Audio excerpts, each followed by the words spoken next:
Lone rancher rescues a hanged Apache girl, only to find the tree is a death trap. The desert didn't forgive. It remembered. Keep moving. Cade Mercer knew that truth, the way a man knows his own. Heartbeat quiet, constant, undeniable.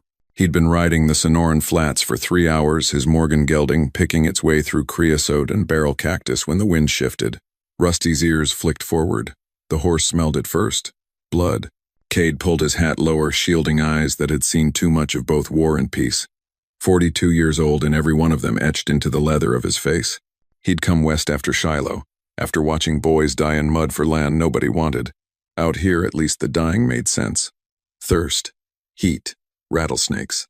Honest killers, all of them. The buzzards circled a quarter-mile ahead, their shadows sliding across red sand like omens. He should have turned back. Instead, he urged Rusty forward, one hand, drifting to the Colt at his hip, not drawing, just remembering it was there. The canyon narrowed walls rising like broken teeth against a sky too blue to be kind. That's when he heard it. Not the wind. Not a coyote. A woman's voice, hoarse and fading. Please, someone, if you're watching from Texas, California, or anywhere the Wild West still lives in your heart, hit that like button and drop a 1-inch the comments. Let's ride this story together. Cade rounded the outcropping and stopped cold. The smell hit him first, copper and rot, sweet decay mixed with something sharper. Fear sweat. The kind that came when the body knew it was dying. Then he saw her. She hung from a lightning-struck cottonwood 15 feet above a dry creek bed. Apache, judging by the beadwork on what remained of her dress, torn, dust-caked, soaked dark with sweat and blood.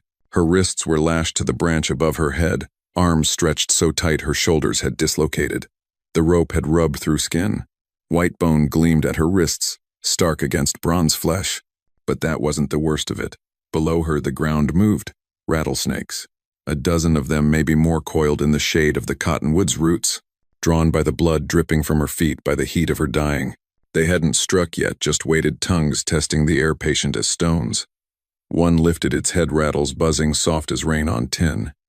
Another slithered closer, drawn by the scent of torn flesh. The woman's toes hung 6 inches above the largest snake, a diamondback thick as Cade's forearm, its triangular head tracking her every tremor. And above her head, 3 feet from her face, a massive hornet's nest clung to the branch. The insects crawled across her collarbone, her throat, her swollen cheeks. Her left eye was sealed, shut, the skin around it purple and tight as a drumhead. Stings covered her neck in angry welts, each one leaking clear fluid. Anaphylaxis. She had minutes, not hours. Her chest barely moved. Each breath came shallow, wet, labored. Cade's gaze tracked higher, and his jaw tightened. The rope wasn't just rope. It was rigged through a pulley system connected to a smoke canister, wedged in the tree's fork, military issue, the kind used for signaling. Cut her down wrong, and a plume would rise visible for 5 miles in every direction. A beacon for whoever had set this trap. And it was a trap, no question. He scanned the rocks. 3 rifle barrels glinted in the afternoon sun, positioned in a loose triangle around the tree. Iron Ravens. He'd heard of them, ex-Confederate raiders turned bandits led by a man who wore a colonel's coat like a priest wore vestments. They'd been terrorizing Apache camps for months, burning, looting, taking women. This one they'd hung out like a scarecrow. Cade counted the bones at the tree's base. 2 skeletons half buried in sand. Men who'd tried to help before him. Their rib cages were broken, skulls shattered. They'd been beaten to death slowly, methodically. A warning. Buzzards circled overhead, their shadows crossing the woman's face like dark prayers. The woman's head lolled forward. Her lips moved, blood trickling from the corner of her mouth. She was speaking Apache words he didn't know. Prayer maybe, or curse. Then English, barely a whisper. Leave me. Her good eye opened.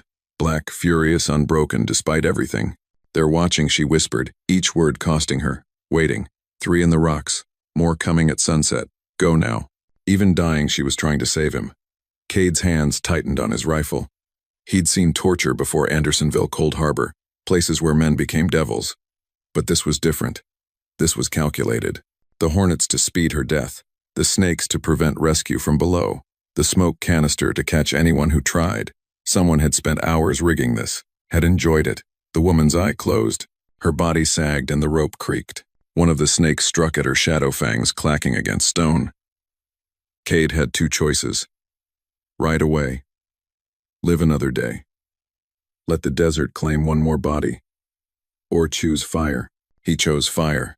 Cade backed Rusty behind the outcropping out of sight and rifle range, then tied the gelding to a Joshua tree. The horse nickered softly, ears flat. He smelled death, wanted to run. Easy boy, Cade murmured, stroking the animal's neck. I'll be back, probably. He stripped off his coat and shirt, hanging them on the saddle horn. The sun bit into his shoulders, immediately turning his skin red good. He'd need to move fast, and cloth could catch on branches, slow him down, get him killed. From his saddlebag he pulled supplies: a tin of kerosene, a box of matches, a coil of rope, and the bow. He'd taken off a dead Comanche 2 years back. Most men out here carried only guns, but Cade had learned silence was worth more than firepower. You couldn't track a man by the sound of an arrow. His hands moved with the muscle memory of a man who'd rigged demolitions during the war, back when blowing bridges meant saving lives instead of taking them. He soaked his bandana in kerosene until it dripped, wrapped it tight around an arrow shaft, and struck the match. The cloth caught instantly, flame-licking blue-orange in the dry air heat shimmering. The fire smelled like home, like the lamps his wife used to light before the fever took her and their daughter both. Cade shook off the memory. The dead couldn't help him now. He knocked the burning arrow to his bow, 60-pound draw, enough to punch through a man at 100 yards, and aimed not at the ravens but at the scrub. Oak 50 yards to their left, upwind, dry as kindling. He exhaled slowly, steadying his aim, then released. The arrow sailed true, trailing smoke like a comet, and buried itself deep in dead brush. For 3 seconds, nothing happened. Then the fire exploded. Desert dry wood and wind did the rest. Flames leaped 20 feet high, roaring like a living thing. Within seconds, smoke billowed thick and black, rolling across the canyon floor in a choking wave. The rifle barrels shifted, tracking the new threat north, away from the tree. Cade heard voices shouting, confused, angry. Fire, who checked the ridge? It's spreading. Perfect. Cade moved. He sprinted, low boots, silent on sand, despite his speed closing the distance to the cottonwood in heartbeats. 50 yards. 40. 30. The hornets buzzed louder, agitated by the smoke, by the vibrations of his approach. The rattlesnakes scattered, disappearing into crevices, fleeing the fire's roar and the pounding of his boots. The woman's eye tracked him through the smoke. Fool, she breathed, her voice barely audible over the fire's crackle. Probably, Cade agreed and started climbing. The cottonwood's bark was smooth as bone, sap-slick and treacherous. Cade's boots slipped twice in the first 6 feet. He compensated with his hands gripping hard enough that splinters drove under his nails, drawing blood. Every movement sent tremors through the branch where she hung. The hornets rose in a furious cloud, their buzz deepening from hum to scream, a sound like tearing metal, like rage given voice. One stung his neck just below his ear, then his shoulder, then his forearm. Fire spread beneath his skin, venom pumping through muscle, but he kept climbing. Pain was nothing. Pain was just the body complaining. He'd learned to ignore it at Shiloh when he'd carried a wounded sergeant 3 miles with a bayonet still stuck in his thigh. At 12 feet, he paused to catch his breath, pressing his face against the trunk. The smoke was thicker here, burning his eyes, coating his throat. Below, through the haze, he saw the ravens emerging from the rocks, 3 men moving toward the fire with rifles raised. They hadn't seen him yet. The smoke was his ally. For now, Cade climbed higher. 15 feet. The branch groaned under his weight and hers combined. The woman hung 2 feet away, close enough to touch. Her head lolled to the side, and he saw the full extent of her injuries: rope, burns at her wrists, where bone showed through hornet stings, covering her throat, and chest bruises, shaped like fingerprints on her arms, and on her left shoulder blade, half hidden by torn fabric, a brand. 2 crossed feathers burned into flesh, the iron raven's mark. They'd branded her before hanging her out as bait. Cade's vision went red at the edges.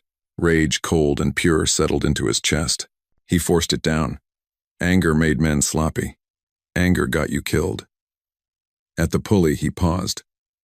The smoke canister was wired with fishing line, thin, nearly invisible, wrapped 3 times around the trigger mechanism. Cut it wrong and the whole thing would blow. The smoke would rise, the ravens would see, and both he and the woman would die. Cade pulled his knife, a 9-inch Bowie with a blade he'd sharpened that morning on Riverstone, and studied the wiring. 3 wraps meant 3 cuts, precisely timed, precisely placed. His hands didn't shake. They never did when it mattered. First cut through the outer wrap. The line parted with a soft ping. Second cut through the middle wrap. The canister shifted, caught, held. Third cut, gunfire erupted below. A bullet whined past Cade's head so close, he felt the heat of its passage so close his ear rang from the sonic crack. The ravens had spotted him through the smoke. "Hold still," Cade growled at the woman sawing through the final wrap and the main rope in one desperate stroke. "I wasn't planning to dance." She shot back, voice rough but sharp, defiant even now, even dying. The line parted. The canister fell harmlessly into the creek bed below, clattering against stones. The rope parted. She dropped like a cut marionette. Cade lunged, catching her with one arm, while his other hand locked around the branch. Her weight solid, muscular, not the frail captive he'd expected, nearly tore him loose. His shoulder screamed, tendons stretching to the breaking point. They swung together, a pendulum of sweat and blood and hornet venom, while bullets chewed the air around them. Wood splintered. Hornets screamed. The branch cracked ominously. Cade didn't wait for it to break. He dropped her the last 6 feet. She hit the ground, rolling even with dislocated shoulders. Even with venom shutting down her system, she moved like a warrior. She came up in a crouch, good arm reaching for a rock, for anything she could use as a weapon. Cade landed beside her in a spray of sand, grabbed her good arm and ran. Behind them, the ravens' voices rose in fury. Their north side. Don't let them kill them both. But the smoke was thick as wool now, and Cade knew this canyon. He'd scouted it 2 days ago, marking every boulder, every crevice, every possible escape route.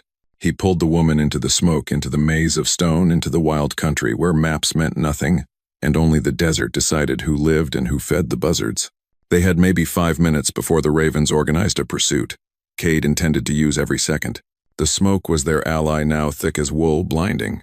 It rolled through the canyon like a living thing, swallowing shapes, muffling sound, turning the world into a gray hell where every shadow could be death. They crashed through it, Cade half dragging the woman her feet, leaving bloody prints in the sand. Each step painted the story of their flight, smeared red, then fading to rust, then disappearing into smoke. Behind them, voices shouted, 3, maybe 4 men coordinating.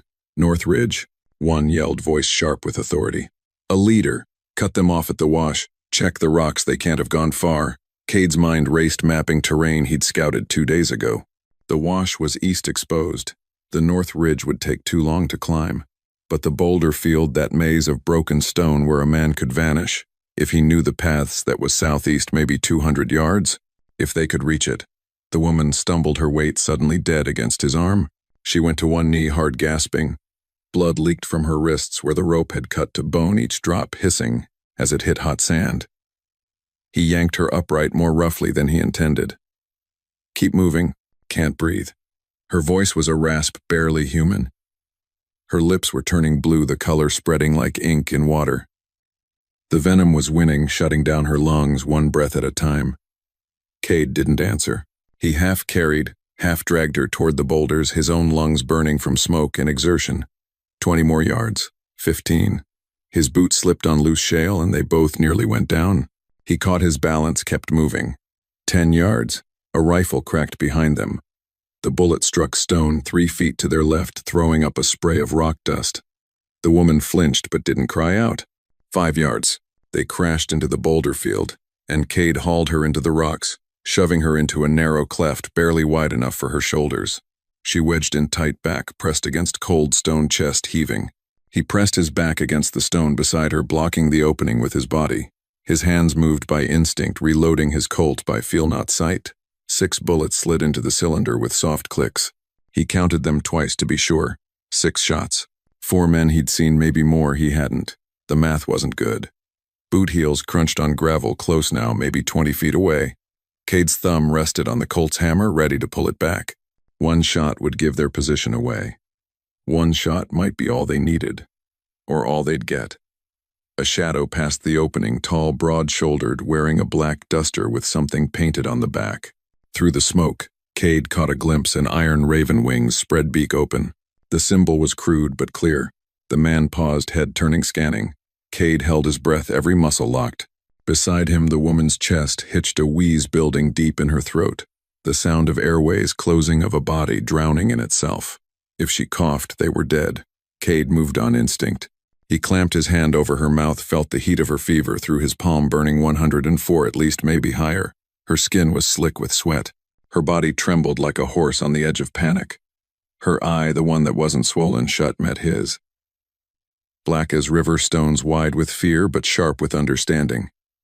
She knew what was at stake, knew that one sound would kill them both. In that eye, Cade saw something he recognized: a soldier's discipline. The ability to hurt and stay silent. She didn't cough. The wheeze built rattling in her chest like stones in a jar, but she clamped it down. Her jaw muscles bunched under his palm. Sweat ran down her temples, but she didn't make a sound. The shadow moved on. Boots scuffed stone, moving away. Another voice called from farther out. Anything, nothing. Smoke's too thick. They're in the rocks. Has to be. Spread out, check every cleft. We're losing light. If we don't find them before dark, then we track them at first light. They can't have gone far. She's half dead already. Laughter. Cruel, casual. The laughter of men who'd killed before and expected to again. Then the voices faded, searching elsewhere, moving toward the wash like Cade had hoped they would. Minutes crawled past. Cade counted them by his heartbeat, slow, steady. A rhythm he'd learned in the war when staying calm meant staying alive. 1 minute. 2. 5. When he was sure they'd moved beyond earshot, when the only sounds were wind-distant fire and the woman's labored breathing, he released her. She sagged against the rock, gasping. Each breath was a struggle, a wet, rattling thing that spoke of lungs filling with fluid. Her good eye fluttered, unfocused. Need to get venom out, she managed each word, costing her. Cade nodded. He'd seen anaphylaxis before at Andersonville, when a prisoner got stung by wasps and died in 14 minutes, throat swollen shut, skin purple. But he'd also seen Apache medicine work miracles the army doctors called impossible. Had seen a mescalero healer cure a man of snakebite with nothing but herbs and prayer. If she was a medicine woman, maybe she knew something that could save her. Can you ride? He asked. She looked at him like he'd asked if she could fly. Her lips moved, but no sound came out. She tried again, barely. Stand. That wasn't my question. Her eye focused on him, sharpening. Even dying, even broken, there was steel in her. She gave one slow nod. Yes, then we ride. Now. Rusty hadn't moved from the Joshua tree, trained by years of gunfire to stand ground when other horses would bolt. The gelding's ears flicked toward them as Cade approached, but he didn't shy, didn't spook. Good horse. Best Cade had ever owned. He lifted the woman into the saddle, or tried to. The moment he shifted her weight, her dislocated shoulders moved, and she bit back a scream. The sound that escaped was small animal hurt. Her teeth clamped on her lower lip hard enough to draw blood. Sorry, Cade muttered, adjusting his grip, trying to minimize the pain. No good way to do this. She didn't answer. Couldn't probably. But when he finally got her settled in the saddle, she gripped the horn with her good hand, knuckles white. Cade swung up behind her, gathering the reins. His body pressed against her back, feeling every tremor, every struggling breath. Her skin burned through his shirt. Hold on to the horn, he instructed, wrapping one arm around her waist to keep her upright. I don't need. The words cut off. Her body went rigid back, arching, every muscle locking. Convulsion. The venom was attacking her nervous system now, misfiring signals shutting down piece by piece. Cade didn't wait. He kicked Rusty into a gallop. They rode hard for the foothills, putting distance between them and the ravens. East first away from the wash, then north toward the mountains. Rusty's hooves pounded sand, then stone, then scrub. The gelding's breath came in great heaving gasps, but he didn't slow. The woman's body jerked against Cade's chest muscles, seizing, releasing, seizing again in waves. Each spasm hit like a fist. He held her upright with one arm, the other guiding Rusty, with the reins his knees doing most of the work. He found himself praying to God, to whatever spirits the Apache believed in, to the empty sky. He'd stopped believing after Shiloh, after watching a surgeon saw through a boy's leg while the kid screamed for his mother. But desperation made believers of everyone. Stay with me, he muttered against her hair. Don't you quit. Not after I risk my neck. She didn't answer. Couldn't. But her fingers tightened on the saddle horn. They rode for what felt like hours, but was probably 30 minutes. The sun dropped toward the horizon, painting the desert in shades of red and gold, beautiful and merciless. By the time they reached the canyon mouth, she'd gone limp. Dead weight. Cade's heart seized. He pulled Rusty to a stop, pressed his fingers to her throat, searching for a pulse. For a terrible moment he felt nothing, just hot skin and stillness. Then there, a flutter against his fingertips, faint and erratic, but there, she was alive. Barely. Cade exhaled hard, a sound halfway to a sob. He didn't know this woman, didn't owe her anything, But the thought of failing, of cutting her down only to watch her die anyway, twisted something in his chest. He urged Rusty forward again, gentler now. The gelding was flagging foam at his mouth, but he kept going, loyal to the end. They rode another mile into the foothills before Cade found what he needed. A shallow cave hidden behind a curtain of juniper and manzanita invisible. Unless you knew where to look. He'd used it before during his first winter alone when he'd been running from different ghosts. The cave was maybe 15 feet deep, the floor smooth stone worn by ancient water. Dry, defensible, hidden, good enough. Cade dismounted carefully, then lifted the woman down. She was unconscious now, head lolling, body slack. He carried her inside and laid her on the stone floor as gently as he could. Then finally he got a good look at what he'd saved. She was tall, nearly 6 feet, with shoulders broad enough to pull a plow or swing an axe. Not delicate, not fragile. Built for labor, for survival, for war. Her skin was bronze where it wasn't swollen, darker than any white woman's, marked with scars old and new. A knife wound across her ribs, mostly healed but still pink. A bullet graze on her left thigh. Burn marks on her palms, deliberate ritual maybe, or torture. Warrior marks, survivor marks. But her face, even swollen, even half-dead, she was striking. High cheekbones that cast shadows in the fading light.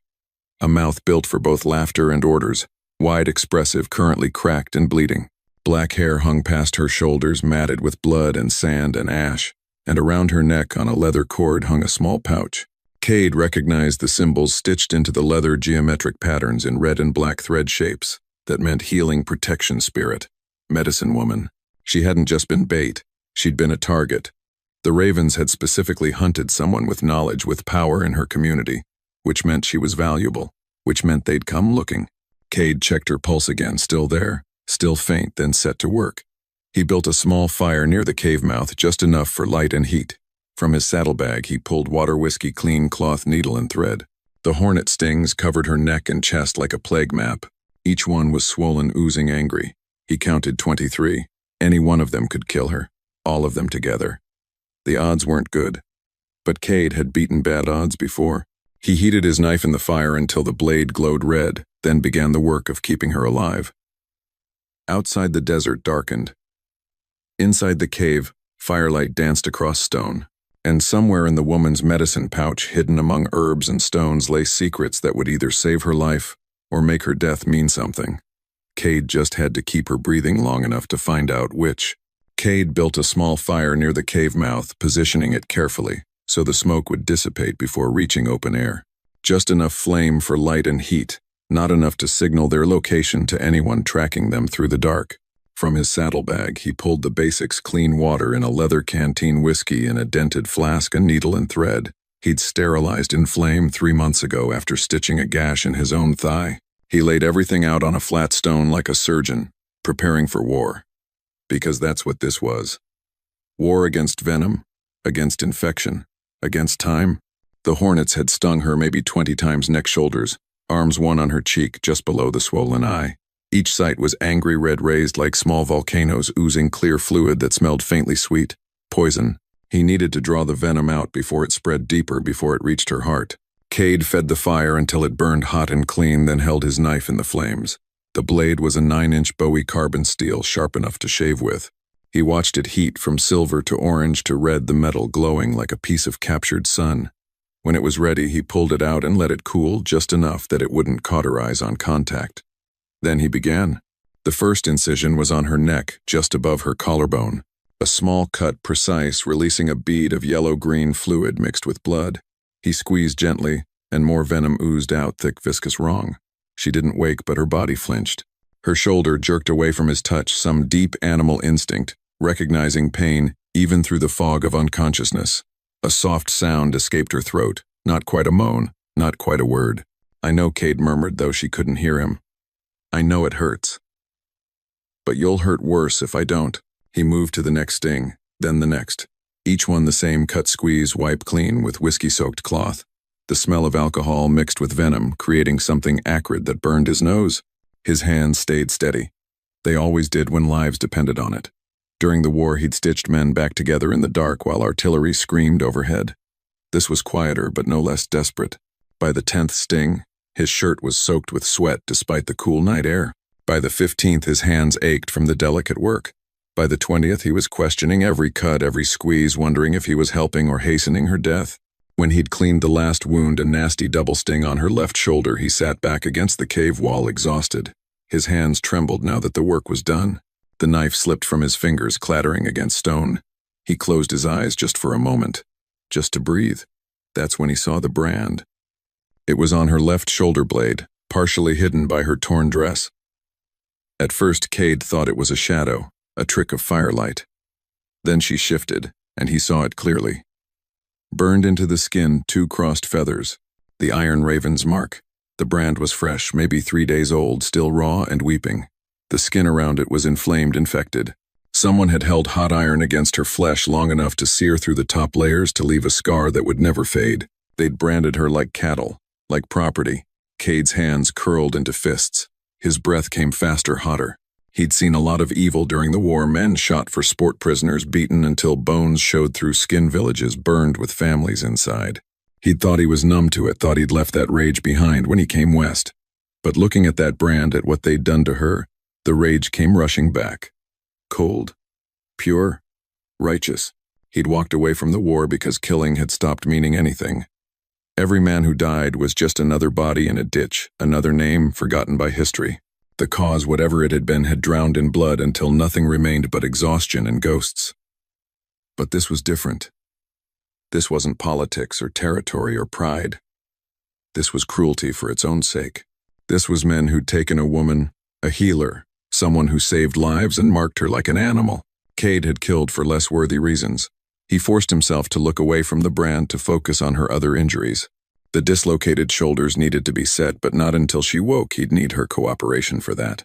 The rope burns on her wrists would heal on their own, given time and clean bandages. The venom was the real threat. And infection. He cleaned his knife in the fire again, then used it to cut strips from his spare shirt. He soaked the cloth in whiskey waste of good liquor, but better than gangrene, and wrapped her wrists, her neck, her arms where the stings were worst. By the time he finished, the fire had burned down to embers. Cade added more wood, then settled against the cave wall with his rifle across his knees. Outside, the desert sang its night song, coyotes calling, owls hunting, the wind sliding through stone like a long exhale. Inside, the woman, Aylin, he'd learned her name, was breathed steadily for the first time in hours. Cade told himself he'd close his eyes for just a minute, just until the shaking in his hands stopped. He woke to her gasping. Near midnight, Aylin woke like a drowning woman, breaking surface, sudden, violent, desperate for air. Her good eye flew open wide and wild, her body arched, hands clawing at nothing. Cade moved fast, pressing the canteen to her lips. Slow, he said, his voice rough from disuse. You'll vomit if you drink too fast. She didn't listen. She drank anyway, 3 long, greedy swallows that made her throat work, made water spill down her chin. Then she turned her head and wretched body heaving. Nothing came up. She was empty. When the spasms passed, she wiped her mouth with the back of her hand, the gesture automatic, graceless, human, and looked at him. Really looked at him. Her eye was black as river stones, sharp despite the fever, despite the venom still coursing through her. She studied his face like she was reading a map, searching for something. Why, her voice was sandpaper on stone, barely more than a whisper. Why, what, why save me? She licked her cracked lips, winced. You saw the trap, saw the bones, saw what they do to people who help. Cade fed another stick to the fire, watching sparks spiral upward. Couldn't leave you. Men do. Her voice carried no accusation, just flat certainty. Every day. They see, they know, they ride past. I'm not those men. She studied him for a long moment, her eye moving across his face, the scar on his jaw from a rebel bayonet, the lines around his eyes from too much sun and not enough sleep, the way his hands never quite relaxed, even at rest. Finally she nodded, slow, deliberate, like he'd passed some invisible test. I am Ellen, she said, each word costing her. Daughter of Chief Nakohi of the Sky Clan. Bearer of medicine. Walker between the living and the dead. Cade nodded back, matching her formality. Cade Mercer, nobody's son. Bearer of bad decisions and questionable judgment. A ghost of a smile touched her cracked lips, brief but real. The bad decision that saved my life. You're not saved yet. Cade gestured to her arms, her neck, the lingering swelling. That venom's still in your system. You need real medicine. Willow bark for the fever, yarrow for the wounds. Maybe golden seal if I can find it. I have medicine. She gestured weakly toward the pouch hanging from her neck, the movement making her wince as her damaged shoulders protested. Inside, small vial, white powder, mixed with water, 1 pinch only. She locked eyes with him, and her voice dropped urgent. 1 pinch only. More will stop the heart. Cade opened the pouch, carefully aware he was handling something sacred. Inside, he found dried herbs. He didn't recognize small stones etched with symbols, a bundle of sage, a folded piece of deer hide that felt oddly heavy, and a tiny glass vial stoppered with wax. The white powder inside looked like snow or salt, fine-grained and pure. He unstopped. The vial tapped exactly 1 pinch into his palm, then mixed it into clean water. The powder dissolved instantly, leaving no trace except a faint milky color. He held the cup to her lips. Drink. She did, then immediately grimaced, her face twisting. Bitter. Most things that keep you alive are. You sound like my grandmother. But there was warmth in her voice now under the pain. Cade watched her carefully, counting heartbeats. If she'd lied, if the powder was poison, he'd see signs within minutes. Convulsions, foam at the mouth, pupils dilating. Instead, within minutes, her breathing eased. The rapid, shallow gasps slowed to something deeper, steadier. The swelling around her eye began to recede, not much, but enough to notice. The angry red of the sting sites faded to pink. Whatever the powder was, it worked faster than anything Cade had seen. Faster than morphine. Faster than whiskey or laudanum. Magic, some would call it. Medicine, Aylin would say. Cade didn't care what it was called as long as it kept her breathing. Aylin's eye closed, exhaustion pulling her back toward sleep. But before she went under, her hand moved slow, trembling, to clutch the medicine pouch against her chest. They will come for us, she whispered, her voice already fading. The ravens. They want what I carry. Cade leaned closer. The medicine. The map. His blood went cold. What map? But she was already asleep. Her breathing deepened. Even for the first time since he'd cut her down. Her face, still bruised and swollen, had softened into something almost peaceful. Cade stayed awake, rifle across his knees, watching the cave mouth, thinking about maps, about brands that marked flesh forever, about bones half buried in sand, warnings no one heeded, about what kind of map was worth branding, a woman worth hanging her as bait, worth killing anyone who tried to help. Outside, the desert wind picked up, carrying voices that might have been coyotes or might have been something worse. Cade checked his ammunition. 6 bullets in the Colt, 8 in the Winchester. Knife sharp enough to open a man from ribs to belt. Not enough if the ravens came in force, but maybe enough to buy time, maybe enough to learn what Aylin carried that was worth dying for. He fed the fire 1 more stick and settled in to wait for dawn, wondering what the hell he'd gotten himself into, knowing somehow that he'd do it all again. Dawn came cold and pale. Aylin woke to find Cade boiling coffee over the fire, his movements economical, practiced. He handed her a tin cup without speaking. She drank, grimaced again. You make terrible coffee. You're welcome. She sat up slowly, testing her body.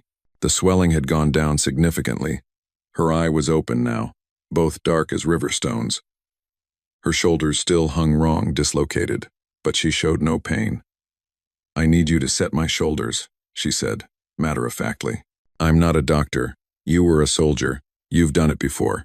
She wasn't asking. Cade knelt behind her, placed his hands on her shoulders, feeling for the joint. This is going to hurt. Everything hurts. Do it. He counted to 3, then pulled and twisted in one sharp motion. The joint popped back into place. Aylin's breath hissed between her teeth, but she didn't scream. Cade repeated the process with the other shoulder. When he finished, she rolled her arms, testing the range of motion. Good, she said. Now we talk. She retrieved the deer hide from her medicine pouch, unfolded it carefully. Cade saw symbols, lines, what looked like a crude map. This, Aylin said, is why they hung me. Why they will hunt us until one side is dead. The map showed a canyon system with one location marked by a circled sun symbol. Eagle Cave, she continued. Where my ancestors buried the old chiefs along with... She hesitated. Copper, silver, turquoise, offerings to guide them to the spirit world. Treasure, Cade said flatly. Sacred objects. But yes, the white man would call it treasure, and the ravens want it. Their leader does. Colonel Silas Hammond. He has part of the map already stolen from a raid 3 months ago. This is the second piece. Without both, Eagle Cave cannot be found. With both. She folded the deer hide. He will loot my people's graves and sell everything to collectors in the east. Cade poured himself more coffee, thinking, why not destroy it, burn the map? Because my sister was taken in that same raid. She is Hammond's prisoner. The map is the only leverage I have to trade for her life. He'll kill you both the moment he has what he wants. Yes, Island's voice was steady. That is why I need your help. Cade looked at her, this woman he'd known for less than a day, who'd already been tortured, branded, nearly killed, who was asking him to walk into certain death. He should have said no, should have given her a horse, pointed her toward friendly territory, and ridden the other way. Instead, he asked, where's Hammond now? 3 Peaks Camp, 2 days' ride northwest. And your people scattered after the raid. My father is in the White Mountains with the survivors. Cade stood, walked to the cave mouth, looked out at the desert, waking up under a sun that would burn like fury by noon. Behind him, Aileen waited, asking nothing, demanding nothing, just waiting for him to choose. He'd made a choice like this once before at Cold Harbor, when his commanding officer ordered him to burn a hospital full of wounded Confederates. Cade had refused, nearly got shot for it, and spent the rest of the war in a punishment battalion. He'd told himself then, never again. No more moral stands, no more causes, no more dying for principle. But looking at the brand on Aileen's shoulder, at the rope, burns on her wrists, at the defiance in her eyes that hadn't broken despite everything. Some choices weren't choices at all. We'll need weapons, he said, and a plan. Aileen's face didn't change, but something in her posture relaxed. The Ravens took my rifle, my knife, everything. Then we get them back. Cade turned from the cave mouth. But first you rest. Can't fight if you can't stand. I can stand. Can you shoot? She smiled, then sharp and dangerous. Better than you probably. We'll see about that. They spent the day preparing. Cade had a spare rifle, a Winchester repeater he'd won in a card game in Tucson, and a skinning knife with a 6-inch blade. Not much, but better than nothing. He showed Aileen how to load the Winchester, adjust for wind account, for the rifle's slight pull to the left. She picked it up in minutes. You've shot before, he observed. The cavalry trained us well when they were trying to kill us. Fair point. By afternoon, Aileen could stand without swaying, walk without stumbling. The medicine in her pouch had worked something close to a miracle. Cade didn't ask what was in it. Some knowledge wasn't meant for outsiders. As the sun dipped toward the horizon, turning the desert golden red, they sat outside the cave eating jerky and hardtack. Tell me about Hammond, Cade said. What kind of man is he? Aileen's jaw tightened. The kind who burns villages to watch people run, who takes women not because he wants them but because he can, who wears a uniform like it gives him permission. He was military Confederate colonel. After the war, he couldn't let go. Gathered men like him, soldiers who missed having enemies to kill, and came west. She paused. He believes the land belongs to whoever is strong enough to take it. Men like that don't negotiate. No, they take until someone stops them. Cade understood. He'd known men like Hammond officers who saw war as proof of their superiority, who mistook violence for strength. Your sister, he said. What's her name, Kaya? She is 16. Smart, stubborn. Aileen's voice softened. She wanted to be a medicine woman like me. Now she is Hammond's leverage. We'll get her back. You don't know that. No, Cade agreed. But we'll die trying. That's worth something. Aileen looked at him, really looked at him, and nodded slowly. You are not what I expected when I prayed for rescue. What did you expect, someone younger? Someone with more hope? Cade smiled despite himself. Hope's a luxury. I deal in stubbornness. Good, Aileen said. Stubbornness keeps you alive longer than hope. They rode out at first light, northwest toward 3 Peaks Camp, toward Hammond and his Ravens, toward a confrontation that would end in blood no matter how it played out. But as they rode, Cade felt something he hadn't felt in years, not hope exactly, but purpose. Direction. The sense that his life had for this moment a shape beyond mere survival. Beside him, Aileen rode straight back, her face turned toward the mountains, toward her sister, toward a future that might include freedom, or might include death. Either way, they rode toward it together. And in the Wild West, sometimes that was enough. The desert remembers.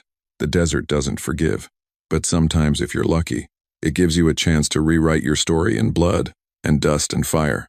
This is a tale of cowboy love stories written in gunpowder, of Wild West stories that echo through canyons of Wild West love that burns hotter than the sun and cuts deeper than any brand. The story has just begun.